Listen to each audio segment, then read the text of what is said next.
Ka nagmamadaling lumakad. Kumusta na pakiramdam mo, sir? Next po, next. Ah? Medyo okay na o okay na talaga? Bali, graduate ka na daw, sir. Oh, graduate ka na. Sabi niya po. Dahil... Mga Mayo pa.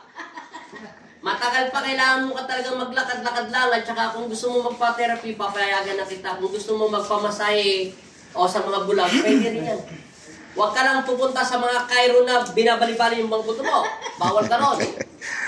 Massage therapy, relaxing, sa bulag, traditional hilot, pwede ka, therapy, pwede ka. Oh, pero hindi kita pinag-aaraw-araw therapy, ha? Isang linggo, isang beses na pwede. Pero pagpatuloy lang din yung paglalakad ha, exercise tuwing umaga. Hindi bababa sa 5 minuto. Pag Ano nagkikipag ka muna maglakad yung unang punta mo rito? Ipakita mo sa kanila, mabagal pa yun, di ba? Hindi na nga yan. Yan po, second, ano lang, pangalawang session lang po si tatay. Isipin mo nakasakay sa bus. Nakakalakad na siya ng maayos-ayos. Ay, hindi, yung unang punta mo pala, may kasama ka. Kaya ka nga pala nakalagay rito, di ba?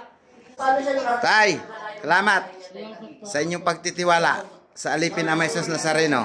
Tsaka, ang mukha niya, Ingat po kayo sa pag-uwi. mahaba ang balbas, Bye-bye. alam mo, magnanakaw ng kalabaw. Kasi yun, di ba kaya? Thank you po, Lord. Buhok siya.